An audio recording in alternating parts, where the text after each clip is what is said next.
बिस्मिल्लाहिर्रहमानिर्रहीम। अस्सलामुअलैकुम रहमतुल्लाहि व बरकातुहू। लाखों करोड़ों दरूद सलाम नबी करीम सल्लल्लाहु अलैहि वसल्लम पर और आपकी आल पर।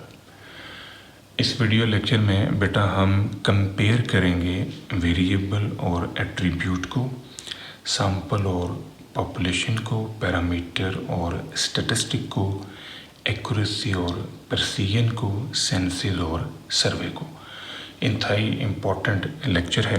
सबसे पहले हम बात करते हैं कैरेक्टरिस्टिक किसे कहते हैं। हर वो चीज़ जो बदलती है उसे हम वेरिएबल कहते हैं, उसे हम कैरेक्टरिस्टिक कहते हैं। अब ये बदलना दो तरह का है।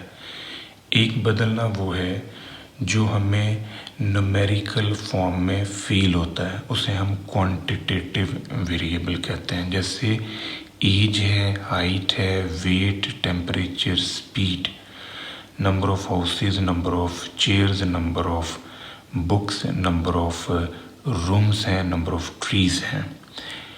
अब दूसरा बदलना वो है जिसे हम न्यूमेरिकल फॉर्म में फील नहीं कर सकते, हम उसे न्यूमेरिकली एक्सप्रेस नहीं कर सकते। जैसे ब्यूटी है, रिलीजन है, सोशल स्टेटस है, मैरिटल स्टेटस है, आइज कलर है, हेयर कलर है। इस चीज़ को हम एट्रीब्यूट भी कहते हैं, इसे हम कैटेगोरिकल वेरिएबल भी कह सकते हैं। अब ये जो कैटेगोरिकल वेरिएबल है या एट्रीब्यूट है, इसको फिर फर्दर हम दो टाइप्स में डिस्कस करते हैं। एक है जिसे हम नॉमिनल कहते हैं और दूसरी टाइप को हम ऑर्डिनल कहते हैं। नॉमिनल टाइप वो है कि जिसमें हम अपने डाटे को बाय नेम कैटेगराइज करते हैं, इसके अलावा और कोई मैसेज हमें नहीं मिलता, यानी जस्ट नाम के लिहाज से हम डाटे को डिकम्पोज करते हैं। जैसे जेंडर है, रिलीजन की बेस पर हम डाटा डिकम्पोज कर लें, हेयर कलर की बेस पर कर लें, प्लेयर की शर्ट्स के पीछे जो नंबर लिखा हुआ है, स्टूडेंट्स की रोल कॉल है, रोल नंबर है, ब्लड ग्रुप्स हैं, तो ये सारे के सारे नॉमिनल हैं। दूसरी टाइप जिसे हम ऑर्डिनल कहते हैं, इसमें ना सिर्फ हम डाटे को कैटेगराइज करते हैं बाय नेम, बल्कि साथ में हम एक एडिशनल प्रॉपर्टी भी ऑब्जर्व करते हैं और वो है डाटे की रैंकिंग या ऑर्डर। मसलन अगर आप ओपिनियन को डिस्कस करते हैं तो ओपिनियन में आपके पास पॉसिबिलिटीज़ हैं। आप किसी इशू से स्ट्रांगली डिसएग्री कर सकते हैं, आप स्ट्रांगली एग्री कर सकते हैं, आप सिर्फ एग्री कर सकते हैं, आप सिर्फ डिसएग्री कर सकते हैं, आप न्यूट्रल हो सकते हैं। आप स्टूडेंट्स के ग्रेड्स को ऑब्जर्व कर सकते हैं, तो A+, A, B, C, D, E वगैरह में से कोई एक आ सकता है। आप डेजिग्नेशन को ऑब्जर्व करें तो डेजिग्नेशन में क्लास 4 है, क्लरिकल स्टाफ है, लेक्चरर्स हैं, assistant professor, associate professor and full professor है। हम यहाँ पर न सिर्फ डाटे को बाय नेम कैटेगराइज कर रहे हैं बल्कि साथ में रैंकिंग भी ऑब्जर्व कर रहे हैं। दूसरी तरफ जो क्वांटिटेटिव वेरिएबल है, इसको हम फर्दर दो टाइप्स में डिकम्पोज करते हैं। एक को हम कहते हैं डिस्क्रीट वेरिएबल और दूसरा है कंटिन्यूस वेरिएबल। डिस्क्रीट वेरिएबल वो है जो काउंटेबल है, यानी जिसको हम गिन सकते हैं और जो स्पेसिफिक वैल्यूज एज्यूम करता है एक रेंज के अंदर, यानी 1, 2, 3, 4, 5, 6 वो फ्रैक्शनल वैल्यूज एज्यूम नहीं करता। दूसरी ख़ास बात ये कि ये सिंगल यूनिट बेस्ड वेरिएबल होता है, इसका सिर्फ एक ही यूनिट है, एक से ज़्यादा यूनिट इसके नहीं हो सकते। ये एक रेगुलर जंप लेता है, यानी 1 के बाद 2, 2 के बाद 3, 3 के बाद 4, यानी बीच की जो वैल्यू है 1 और 2 के दरम्यान की ये सारी छोड़ देगा और जंपिंग लेगा। तो ऐसा वेरिएबल जो है इसे हम डिस्क्रीट वेरिएबल कहते हैं। जैसे नंबर ऑफ ट्रीज है, number of books, number of chairs, number of kids, number of houses, number of rooms वगैरह है। इसके अलावा जो नेक्स्ट टाइप है उसे हम कहते हैं कॉन्टिन्यूस वेरिएबल।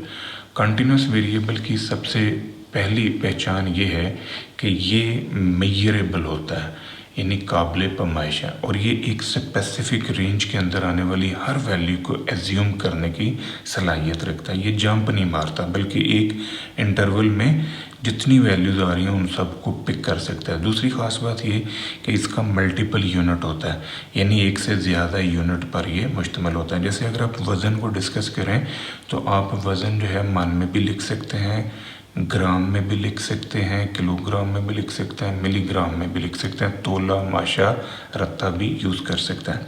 इसी तरह अगर आप ऑब्ज़र्व करें हाइट को, तो हाइट मीटर में भी हो सकती है, फुट में भी हो सकती है, सेंटीमीटर में भी, इंचज़ में भी हो सकती है।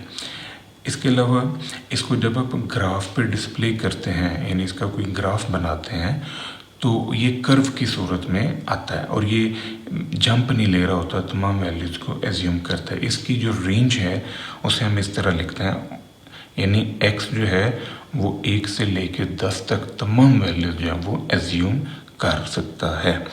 कंटिन्यूस वेरिएबल की एग्जांपल्स में स्टूडेंट्स की हाइट है, स्टूडेंट्स का वेट है, पेशेंट का ब्लड प्रेशर हो सकता है, रॉड्स की लेंथ हो सकती है, एज हो सकती है, बल्ब्स की।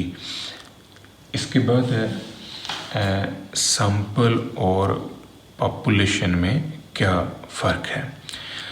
पॉपुलेशन जो है ये कुल को हम कहते हैं, यानी collection of all information related to particular study. जिस भी टॉपिक पे आप रिसर्च कर रहे हैं, आपने उस टॉपिक से रिलेटेड सारी इंफॉर्मेशन को इकट्ठा करना है, दैट्स कॉल्ड पॉपुलेशन। अब हमारी जो पॉपुलेशन है ये बहुत बड़ी होती है, हम इस पूरी पॉपुलेशन को कभी भी एग्जामिन नहीं करते, हम इसमें से एक छोटा सा पार्ट जनरेट करते हैं जिसे हम सैंपल कहते हैं। यानी पॉपुलेशन के साइज़ को कैपिटल N बोलेंगे, सैंपल के साइज़ को हम स्मॉल n बोलेंगे। अब ये जो सैंपल हमने निकाला है इसको हम best representative of whole population कह सकते हैं। अब जिस प्रोसेस से ये सैंपल जनरेट हुआ है उस प्रोसेस का नाम है सैम्पलिंग। जैसे आप ये कह सकते हो कि आपने 1000 में से 50 लोग निकाले। अब 1000 जो है वो आपकी पॉपुलेशन है और जो 50 लोग आपने निकाले हैं ये आपका सैंपल है। घर में हंडिया पकती है तो जो वालदा है वो आपको नमक चखने के लिए उस हंडी में से थोड़ा सा निकाल के देती हैं कि चेक करके बताओ नमक ज़्यादा है या कम है। तो वो जो हंडिया है जिसमें से आपको वो थोड़ा सा सालन निकाल के दिया गया है नमक चखने के लिए, दैट्स कॉल्ड पॉपुलेशन। और वो जो थोड़ा सा आपको सैंपल दिया गया है नमक चखने के लिए उसको हम सैंपल कह सकते हैं।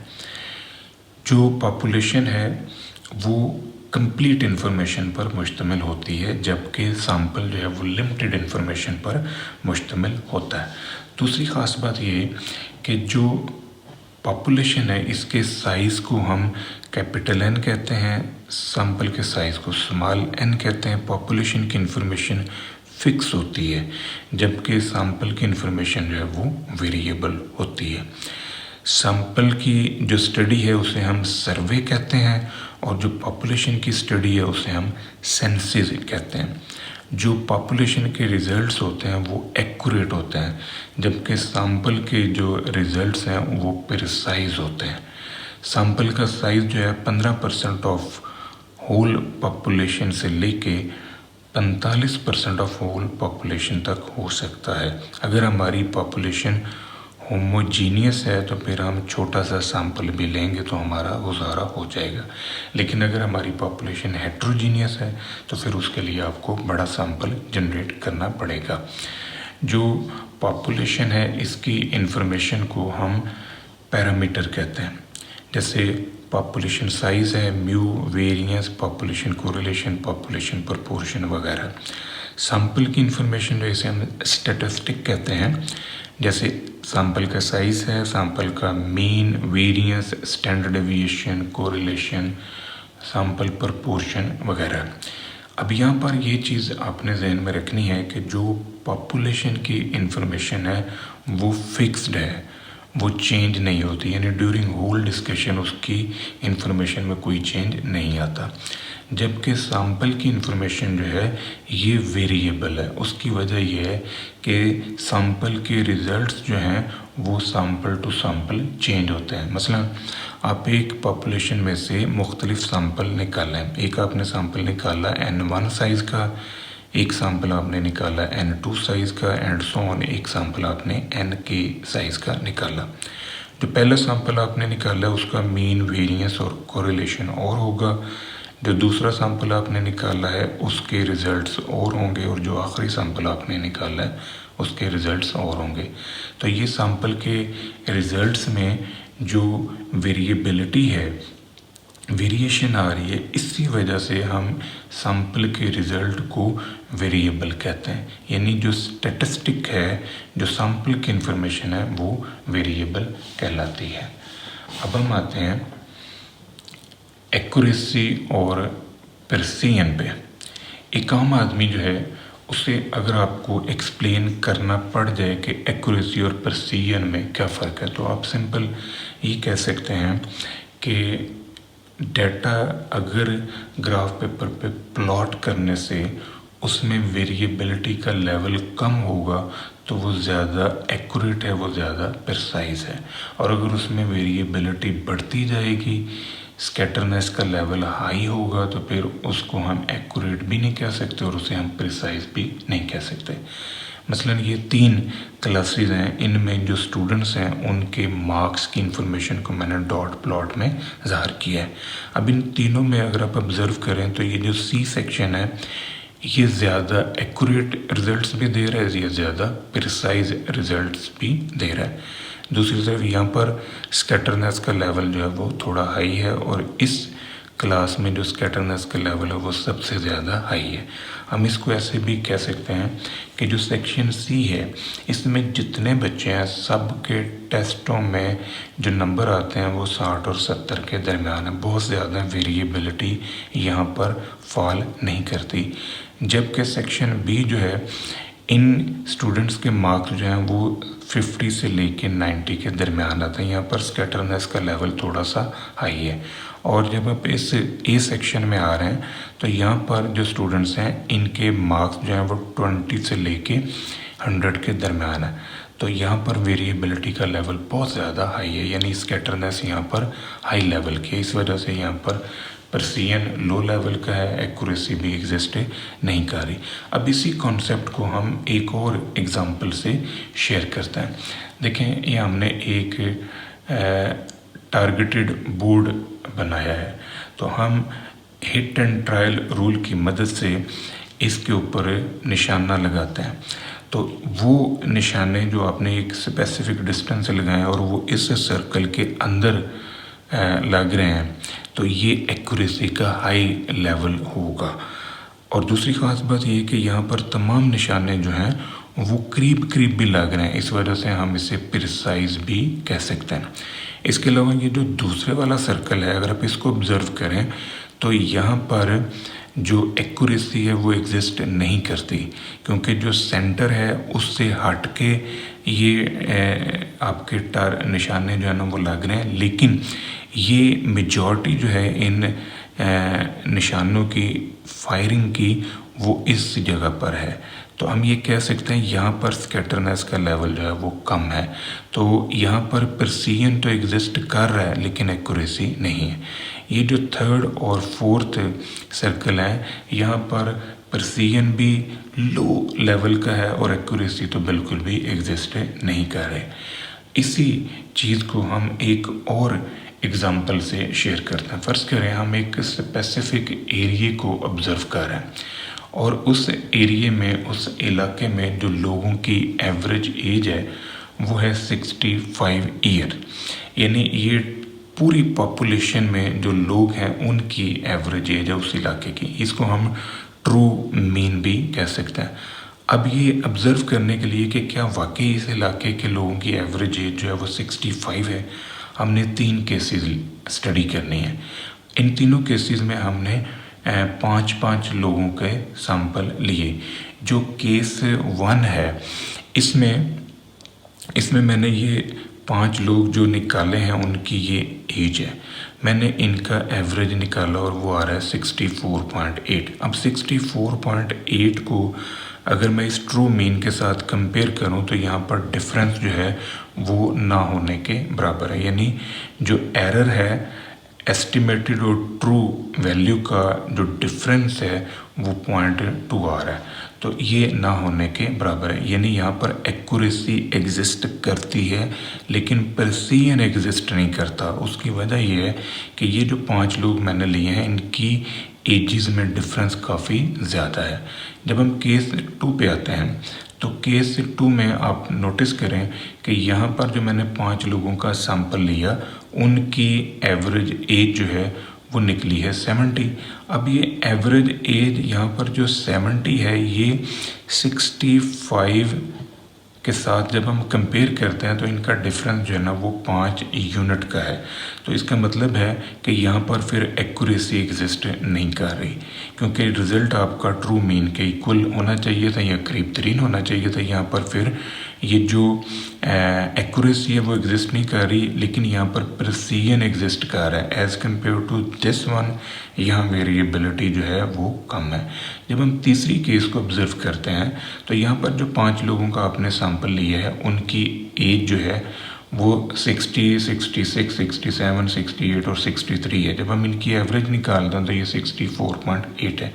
जब हम इसको इस ट्रू मीन के साथ या ट्रू एवरेज एज के साथ कंपेयर करते हैं तो यहाँ पर इनका जो डिफरेंस है, जो एरर है वो 0.2 का आ रहा है, तो ये ज़्यादा एक्यूरेट है।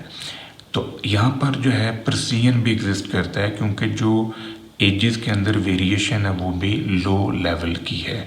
तो हम ये कह सकते हैं कि ये केस 3 जो है ना ये बेस्ट वन है। ना सिर्फ ये एक्यूरेट रिजल्ट दे रहा है बल्कि ये प्रिसाइज रिजल्ट्स भी दे रहा है। एक्यूरेसी जो है इसको हम कह सकते हैं closeness of observation to population mean is called accuracy.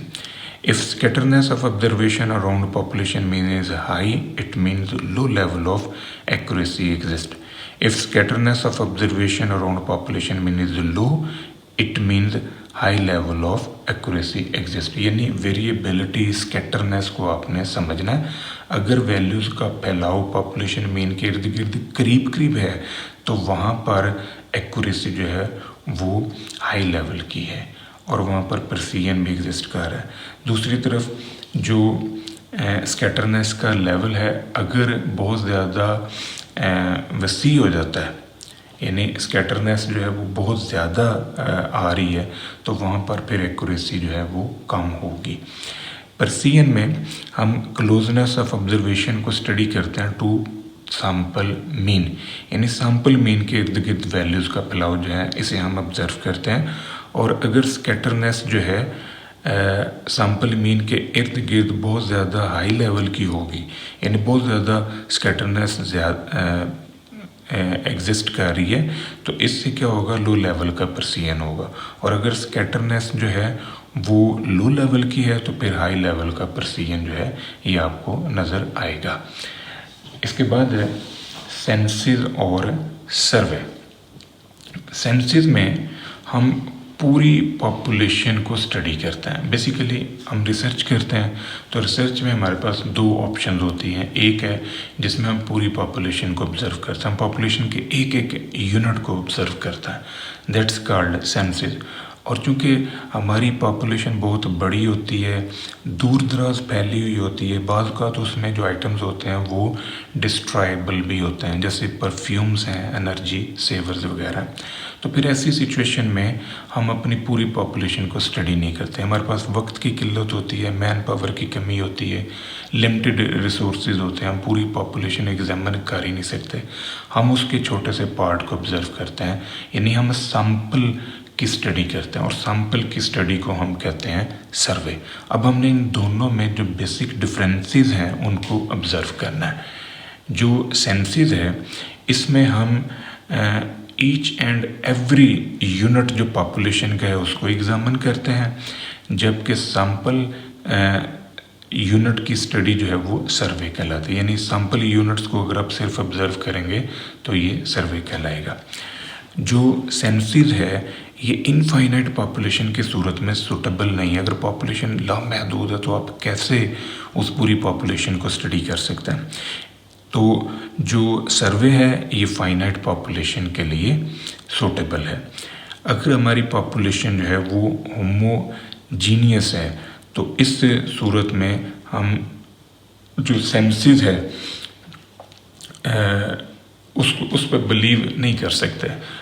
ज़ाहिर है वो पॉपुलेशन होमोजीनियस, अब उसका छोटा सा पार्ट भी ले लें तो वही रिजल्ट देगा जो पूरी पॉपुलेशन दे रही है। सर्वे होमोजीनियस पॉपुलेशन की सूरत में, यानी अगर पॉपुलेशन हेट्रोजीनियस है तो वहाँ पर आप सेंसिस कर सकते हैं। जब होमोजीनियस है तो फिर छोटा सा पार्ट भी ले लें तो वो सेम रिजल्ट ही प्रोड्यूस करेगा। जो सेंसिस है ये कंप्लीट स्टडी है पॉपुलेशन की, जबकि सर्वे जो है ये लिमिटेड स्टडी है सैंपल की। सेंसिस जो है ये एक्सपेंसिव होता है, ज़ाहिर है इस पर टाइम भी ज़्यादा लगता है, मैन पावर की ज़रूरत होती है, वक्त जो है ना वो ज़्यादा लग रहा होता है, रिसोर्सेज पैसा ज़्यादा लगता है, तो इस वजह से इसको हम एक्सपेंसिव कहते हैं। जबकि सर्वे के अंदर हम छोटे से पार्ट को स्टडी करते हैं, वो हम जल्दी कर लेते हैं, पैसे भी कम लगते हैं, मैन पावर भी कम लगती है, तो इसलिए ये लो कास्ट है। अगर हमारी पॉपुलेशन ड्यूरेबल है तो फिर हम सारी पॉपुलेशन को ऑब्जर्व कर सकते हैं। लेकिन अगर हमारी पॉपुलेशन डिस्ट्रॉयबल है, एनर्जी सेवर्स हैं, परफ्यूम्स हैं, केमिकल्स हैं, तो फिर ऐसी सिचुएशन के अंदर हम सर्वे करते हैं, हम पूरी पॉपुलेशन को स्टडी नहीं करते। पॉपुलेशन स्टडी जो है इसके लिए बहुत ज़्यादा मैन पावर चाहिए, जबकि सर्वे के लिए लीस्ट लेवल की मैन पावर ही काफ़ी है। सेंसिस की सूरत में जो रिज़ल्ट्स हैं वो देर से मिलते हैं, जबकि सर्वे में रिज़ल्ट्स जो हैं वो बहुत जल्दी हमें मिल जाते हैं। नॉन सैम्पलिंग एरर जो है वो एग्जिस्ट नहीं करता सेंसिस के अंदर, क्योंकि आप सारी पॉपुलेशन की स्टडी कर लेते हैं, इस वजह से नॉन सैम्पलिंग एरर नहीं होता। सर्वे के अंदर हम चूँकि सैंपल लेते हैं तो सैंपल की सिलेक्शन की वजह से वहाँ पर सैम्पलिंग एरर के अक्कर होने के चांसेस ज़्यादा होते हैं। सेंसिस जो है वो इजी है, यूज़फुल है फॉर स्मॉल पॉपुलेशन, बट अगर पॉपुलेशन बहुत बड़ी है तो इस सिचुएशन में फिर सर्वे जो है वो ज़्यादा सूटेबल कहलाएगा। ये था बेटा आज का हमारा लेक्चर, दुआ में याद रखिएगा। इंशाल्लाह अगली वीडियो के साथ फिर हाजिर होंगे। फ़ी अमान अल्लाह।